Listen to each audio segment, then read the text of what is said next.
Today we're making shop jigs out of some trash. Let's go.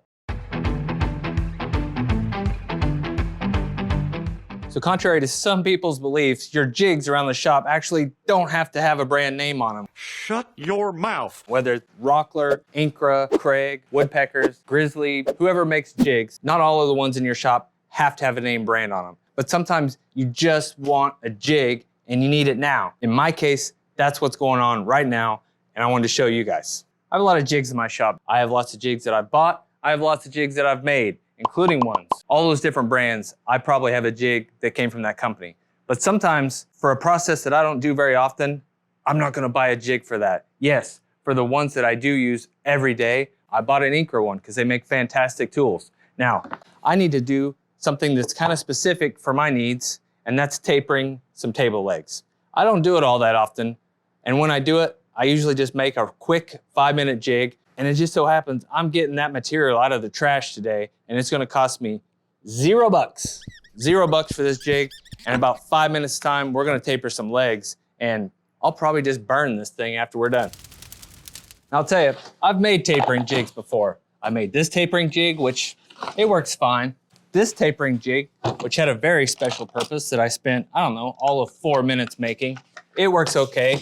If I did this all the time, yes, I'd probably buy a jig, or I would make a nice one, or I would possibly remake this one because it's not as nice as I thought it was when I made the damn thing the first time.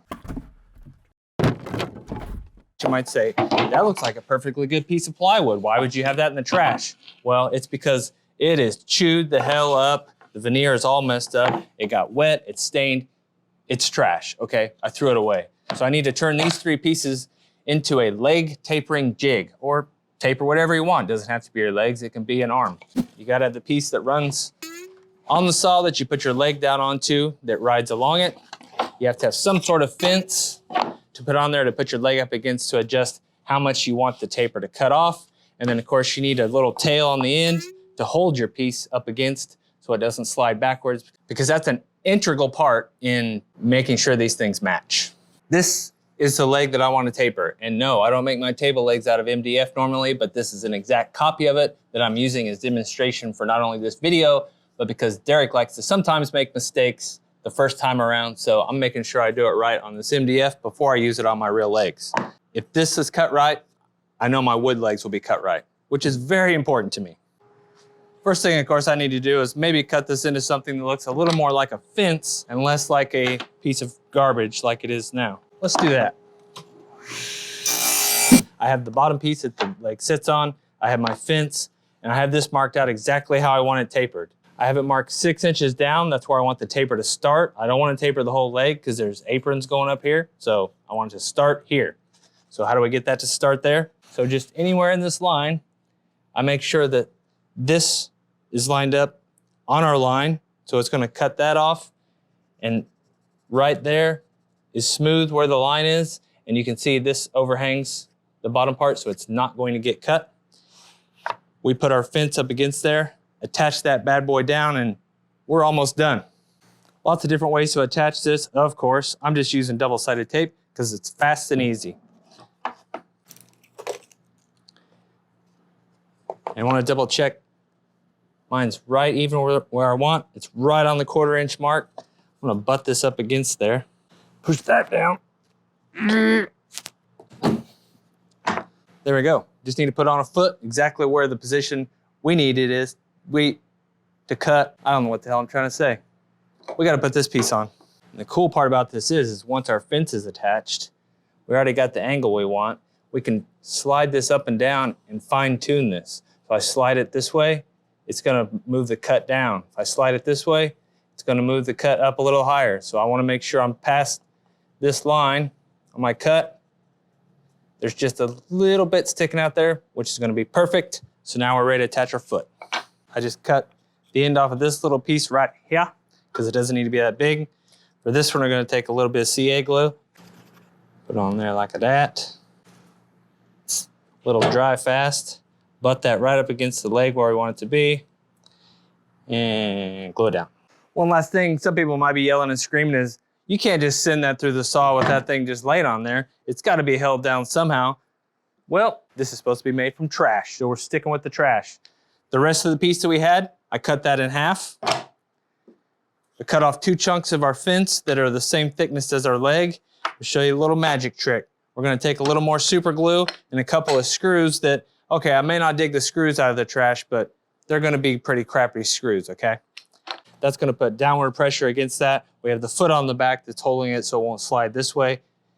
Plenty sturdy enough to cut these small legs.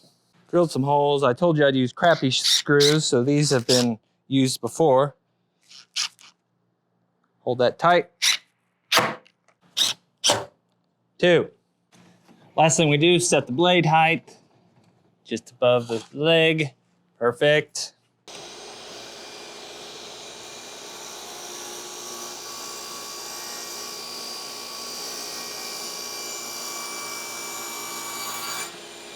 Now we ran it through, we have that side tapered, loosen the screws, pull the leg out, turn it over 1 time. You notice it's still sticking out 1/4 inch down here. Run it through again.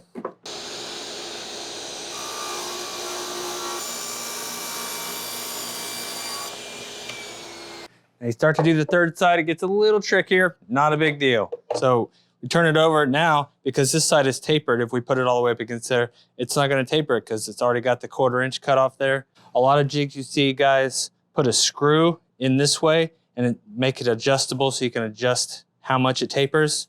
I'm doing 1/4 inch, so I got a 1/4 inch piece of MDF. Just slap that bad boy in there, clamp it down. One last important note is when you're doing the last 2 sides, you wanna make sure, of course, that your spacing is correct. But if you're tapering this leg, once you get to the ones that have already been tapered, that doesn't sit flat anymore. And if you want your tapers to be all the same, it needs to sit flat. So what do you need to do? Mine's 1/4 inch, so I'm putting a 1/4 inch spacer underneath the back side. And then that's gonna hold that straight up here where it's not tapered. Now, what if it wasn't 1/4 inch? What if it's something else? Well, take the cutoff of whatever it is you're tapering, cut a piece of that off, shove that under there, clamp it down. It's gonna do the same thing, but it's gonna keep it straight and make your tapers mathematically more accurate, because math is fun.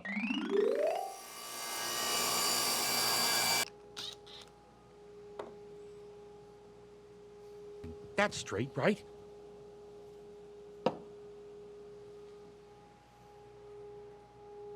You can easily find 100 videos on the internet on how to make a tapering jig. A lot of them better than mine. I will not doubt that a bit. But the point of this video is not so much about making the tapering jig, it's just the whole mindset that I think that people forget about sometimes is not everything has to be bought and paid a lot of money for. Sometimes when you're in a hurry, you can throw some stuff together, and for that particular case, it works just as well as the ones that you paid for. Now, long term, maybe not, but again, I don't taper legs that often.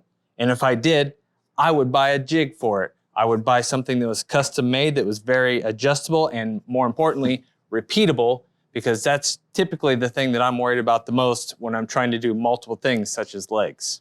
So let me know down in the comments, what jigs have you made either out of trash or some scrap wood that tend to work better than maybe something that you've bought? I want to hear about it, because that's the way that I think all the time. I'm always in a hurry, and I tend to forget about crap, and even if I wanted to use a jig, I would have to order it and wait, and it'd just throw off my whole freaking day. So I dig out the trash and I make the shit myself.